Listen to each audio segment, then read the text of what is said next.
Tervist! Tänase õppematerjali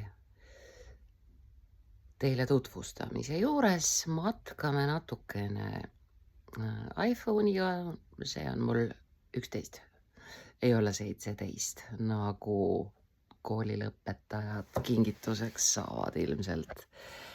Ja me matkame kõigepealt endale natukene tausta.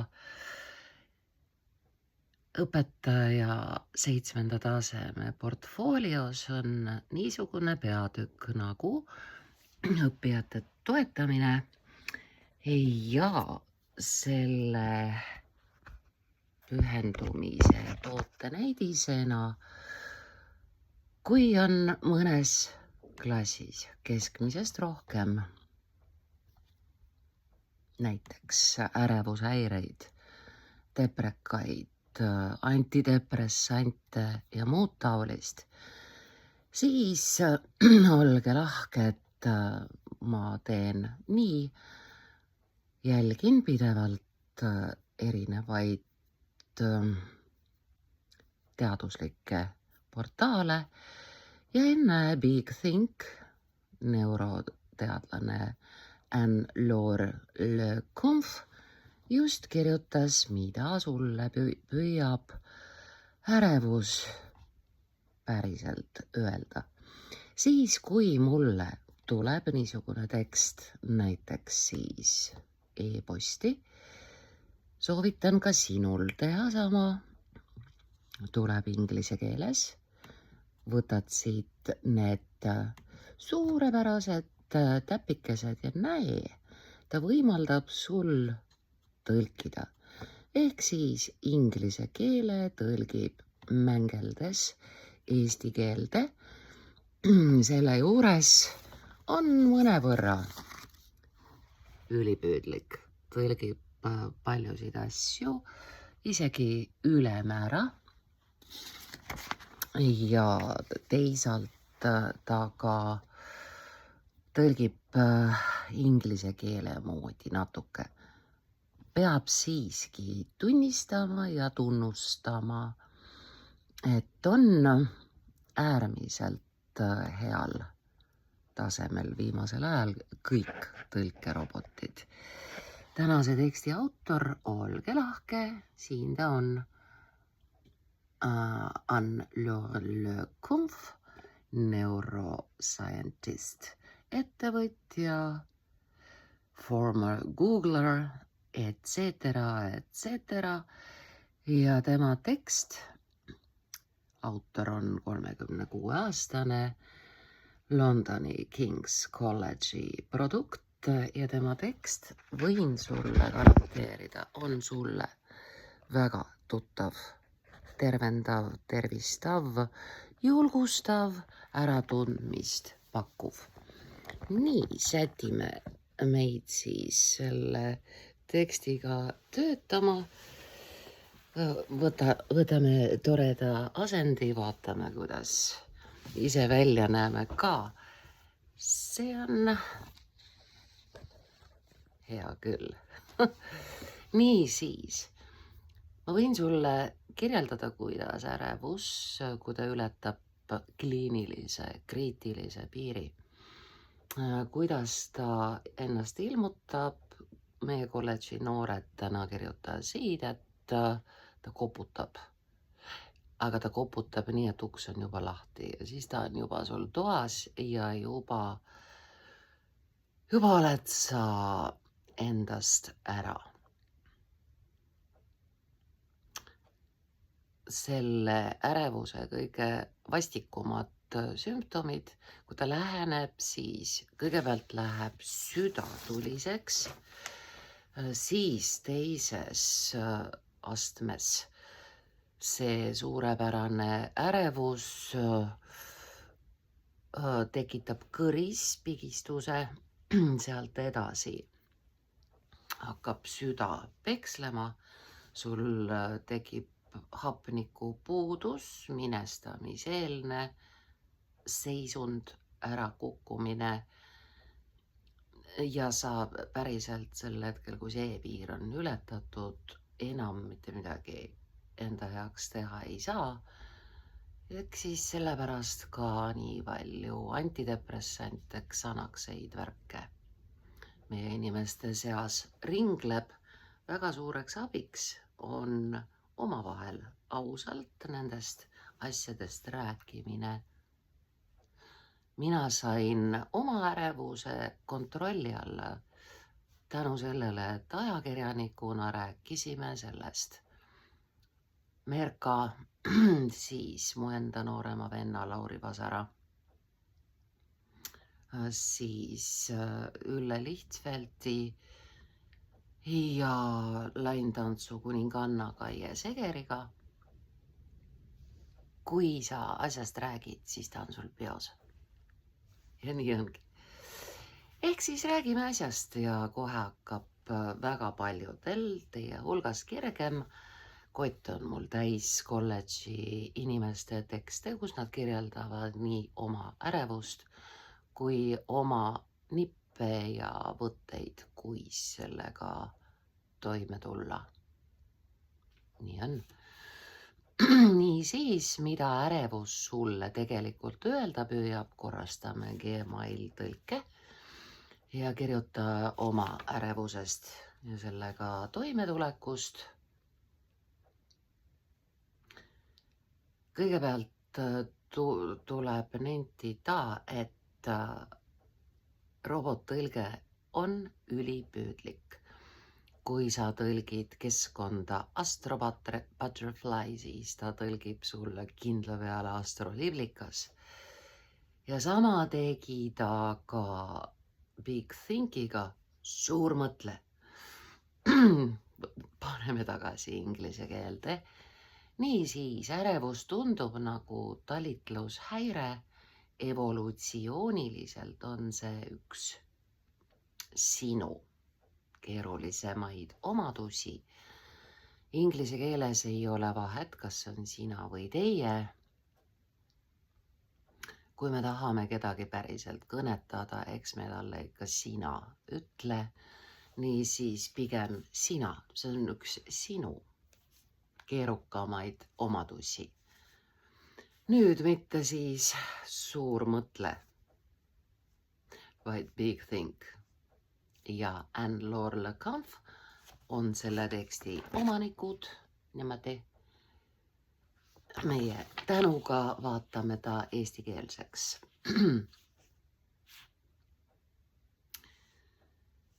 Enamik inimesi vajutaks kõhklemata nuppu, mis, ja nüüd me võtame siit ära tingiva kõneviisi, lähme kindlasse kõneviisi, nuppu, mis suudab.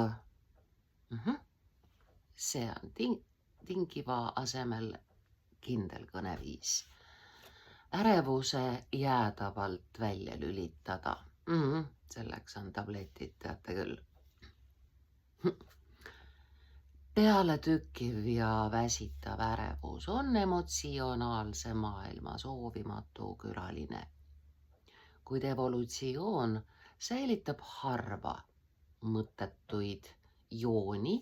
Igavikuks ei ole robotil hea sõnavalik, forever, alatiseks, siis on eestikeelne küll, nii siis evolutsioon toob alatiseks kaasa niisugused omadused, mis on säilinud loodusliku valiku käigus. Kes neid omadusi kannab ja valdab, jääb ellu. Ja erinevalt seisunditest, mis mõjutavad väikest osa inimestest, on kerge ärevus peaaegu universaalne. Siin on sattunud enne punkti tühik, me võtame selle ära. Seega enne, kui selle nupu järele haarate, eks seda nuppu ründate, tasub küsida, mida tegelikult välja lülitaksite ja me viime selle sina vormi. Teeme seda lihtsalt, seega enne kui selle nupu järel haarad, tasub küsida, mida sa tegelikult välja lülitaksid. Ärevus ei ole tänapäevane häire, see on üks loomariigi vanimaid käitumuslikke reaktsioone, ja me teeme natuke rütmilisemaks ja voolavamaks selle lause, ta ei eelne keelele. Ta on enne, järelikult, mis on vanem kui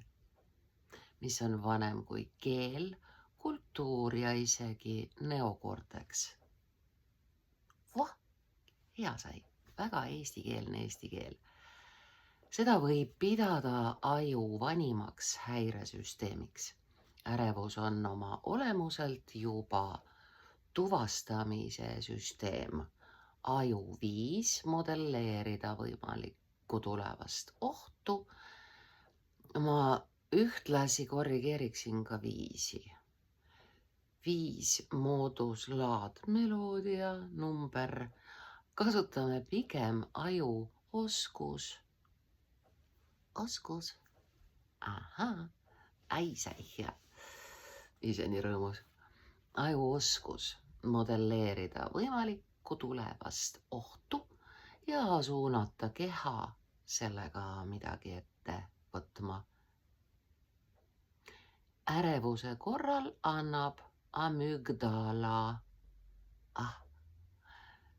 Noortega otsisime, otsingurobot andis meile teada, et tegemist on mandelnäärmega.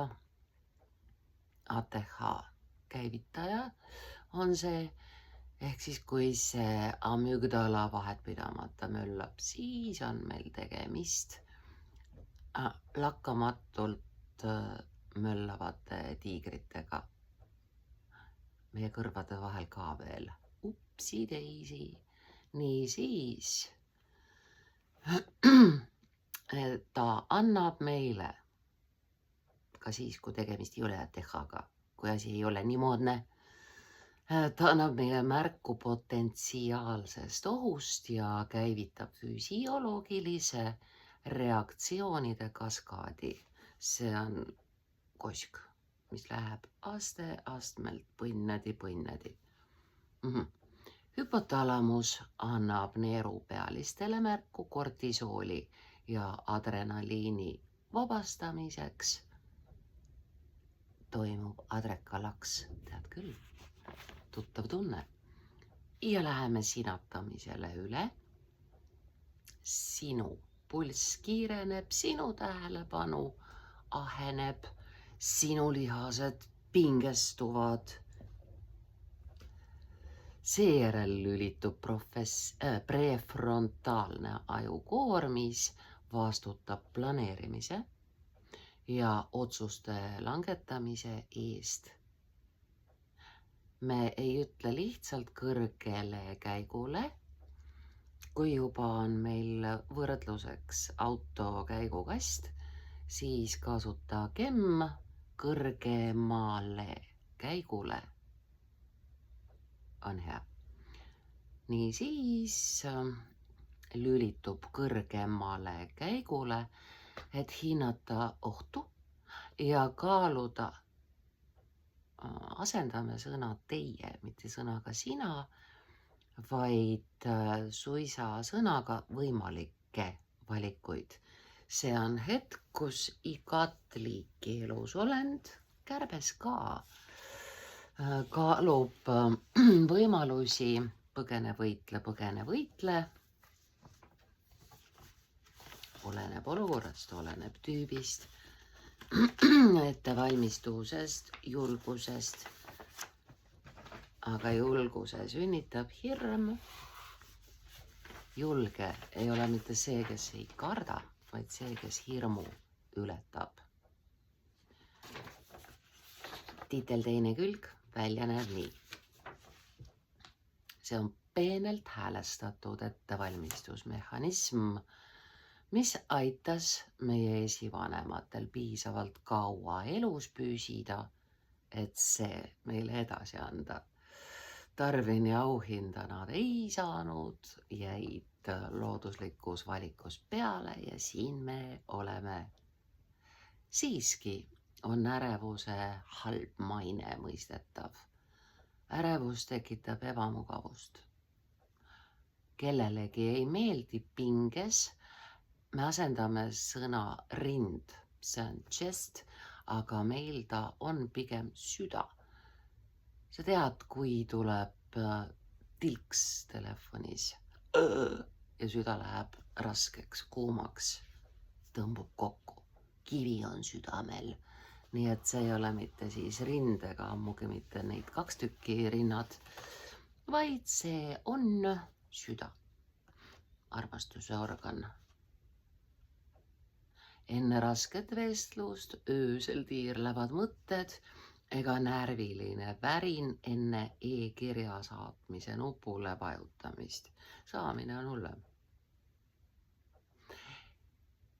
Me võtame järgmise lause algusest ära sõna aga. Elegantsem on alustada lauset mitte sidesõnaga, vaid ebamugavustunne suure tähega ongi asja mõte. Kui see oleks meeldiv, ei muudaks ärevus sinu käitumist, see toimib, sest see on ebameeldiv. Järgmine lause algab ei mitte sidesõnaga, vaid suure K-ga.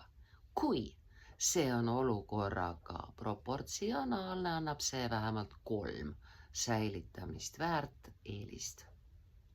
Esiteks, ärevus aitab teil ohtu märgata. Paljude keeruliste olukordadega on kõige parem toime tulla siis, kui me neid enne nende tekkimist ette näeme. Eelseisev eksam, meditsiiniline risk, lagunev suhe. Ärevus tekib aju simulatsiooni ainsuses eesti keeles. Simulatsiooni käigus, et näha, mis võiks valesti minna. Punkt. Teeme selle lause 2. Lihtsam lugeda. Punkt ja uus lause suure algustähega seejärel teravdab sinu tähelepanu.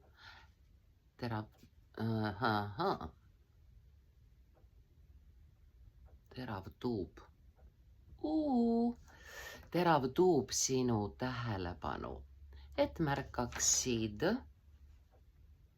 varajasi hoiatusmärke. Sel viisil võib mõõdukas ärevuse tase isegi kognitiivset sooritust parandada. Näitlejad ütlevad ka, et ilma igasuguse lavaärevuseta lavale minna ei ole hea. Väike vidin on hea soorituse eeldus. Nii on.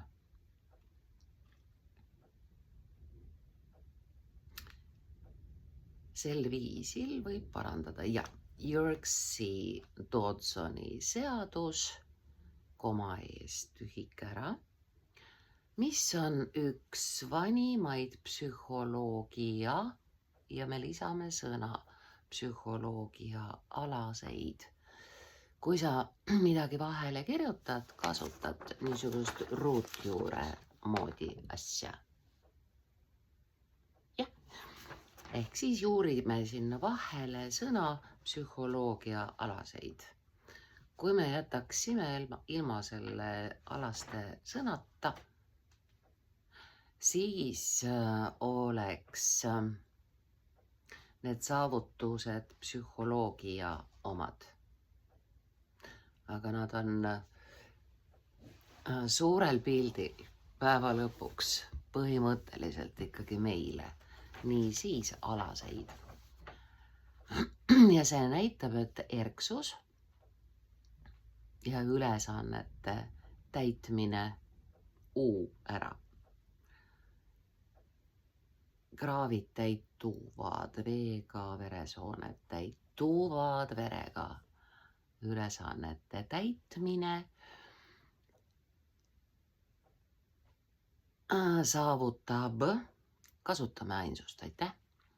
Saavutab haripunkti keskmise stressi taseme korral, mitte liiga lõdvestunud, mitte liiga ärritunud, mitte ülekoormatud, ärritunud olekus. Mõningase ärevuse kogemine enne tööintervjuud või keerulist vestlust aitab ja me võtame sellest lausest need 2 teid lihtsalt ära. Ehk siis aitab ajul tervena püsida ja valmistuda. Teiseks, ärevus osutab sellele, millest sa hoolid. Ärevus viitab sageli otseselt millelegi, mida inimene väärtustab. Ja me võtame siin loetelus käändelõpud ära. Saame voolavama, rütmilisema, sujuvama eesti keele niimoodi. Näiteks tervis, turvalisus, kuuluvus, pädevus, maine või perekond. Palju parem. See toimib signaalina, mis ütleb, see on oluline, võtkem seda tõsiselt. Hüüumärk, käsk. Tunnen ikka veel väikest ärevushoogu iga kord. Võtame sellest sõnast ära, ärevushoog. Üks sõna, nii on. Ärevushoogu iga kord, kui vajutan uudiskirja avaldamise nuppu või astun lavale esinema. Olen õppinud seda mitte tõlgendama kui lahendamist vajavat probleemi. See tähendab seda, et ma hoolin sellest, et not to do, vaid eesti keeles me ütleme, hoolin sellest, et teeksin, palju parem, hoolin sellest, et teeksin seda hästi. Päeval, mil ärevus täielikult kaob, tean, et ja me kasutame vormi miski. Miski on muutunud ja töö pole enam minu jaoks sama oluline, endist viisi oluline või lihtsalt oluline. No nii on, tuttav värk.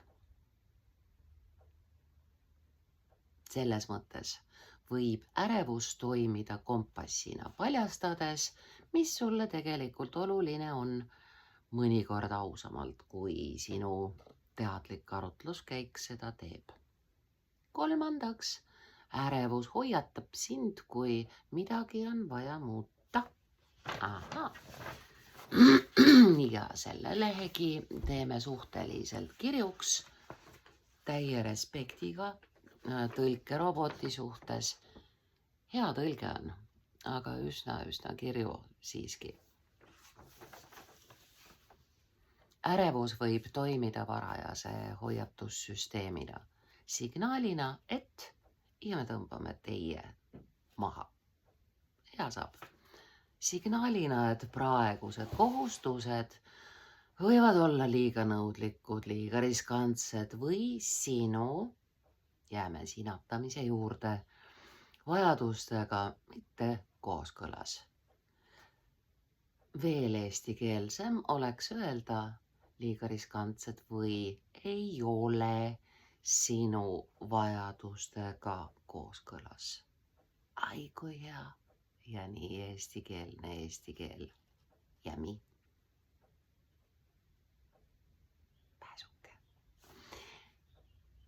Pidev mure oma rahaasjade pärast võib peegeldada tegelikku jätkusuutmatut kulutamismustrit.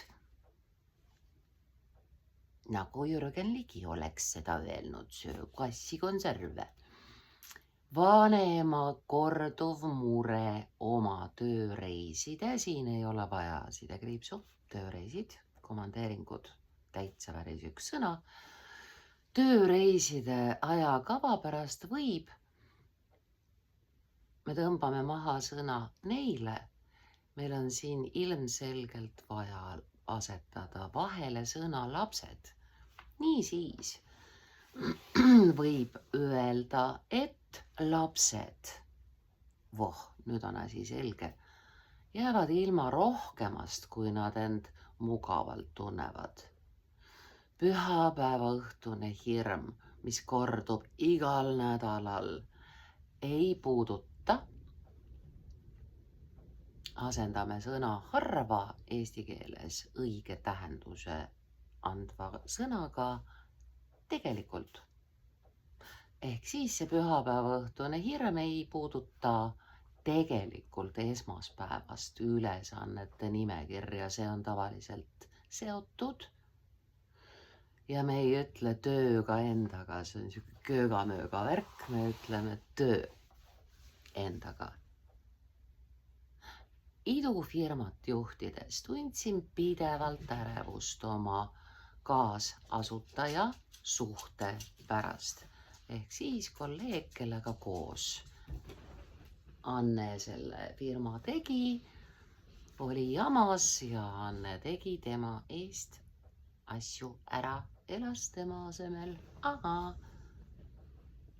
Valmistusin koosolekuteks ülemäära ette ja harjutasin. Me tõstame sõna peas ettepoole. Saab parem. Ja harjutasin peas keerulisi vestlusi. Enamasti lähevad kõik asjad palju lihtsamini, tead küll. Väidetavalt 80% ette muretsemisest on asjatu. Kumb kas jama ei juhtu või juhtub hoopis teistmoodi, hoopis teine jama.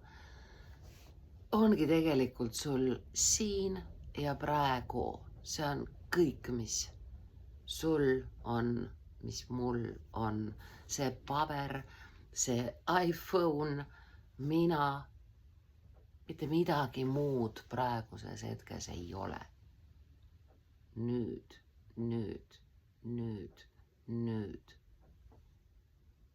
Just oli ära. See, mis tuleb, veel ei ole. Nii lihtne. Ongi.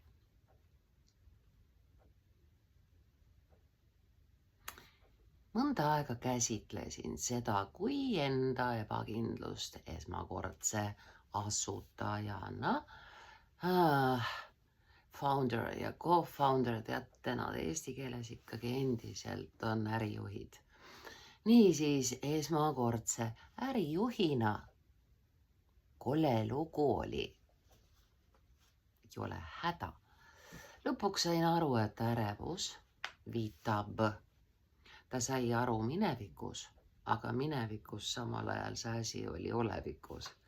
Ehk siis sain aru, et ärevus viitab, saad aru küll, milles point, tõelisele ebakõlale.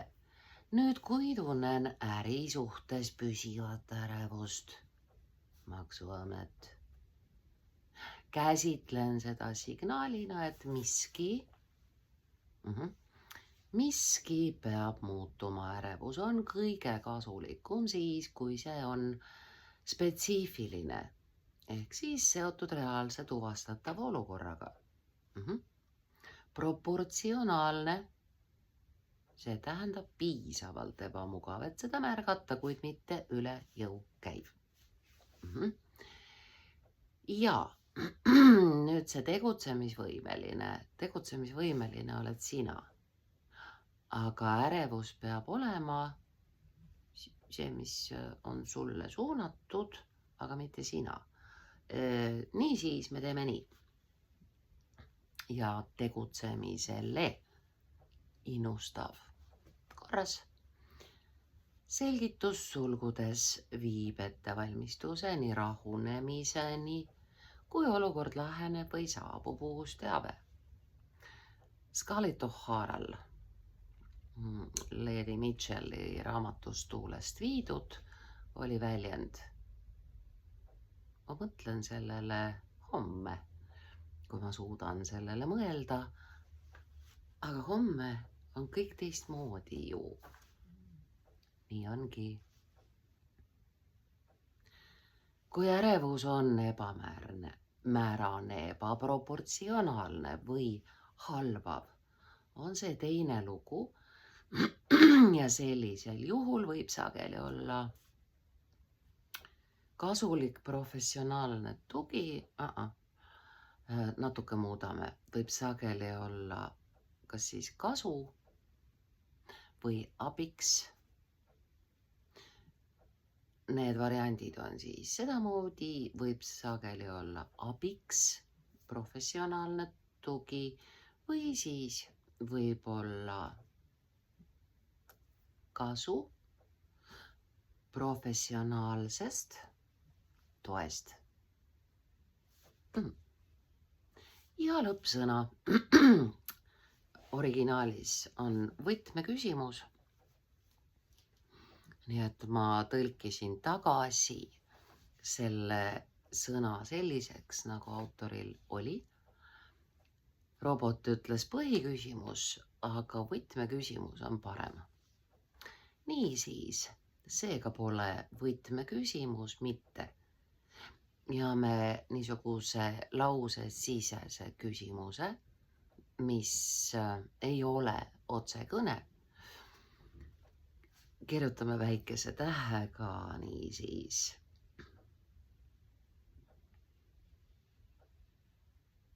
Just.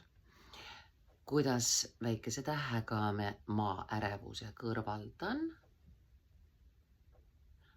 vaid võtame ära kooloni, see ei ole otsekõne, ikka väikese tähega, kuigi jutumärkide sees. Kas see ärevus viitab tegelikule probleemile?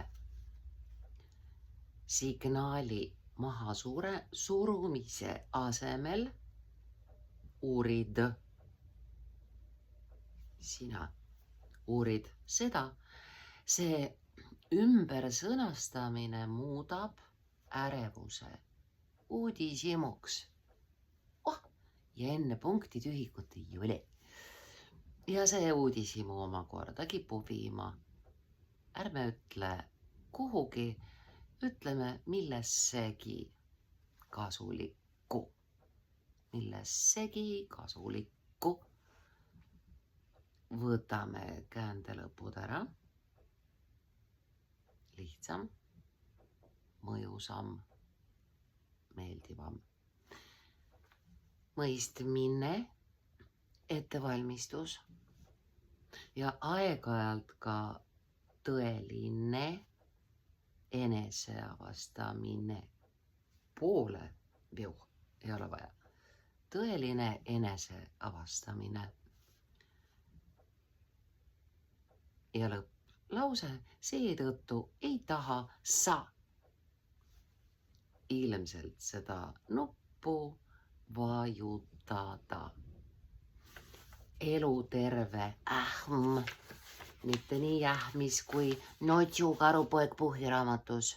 Eluterve ähm paneb väe liikuma ja saab hea.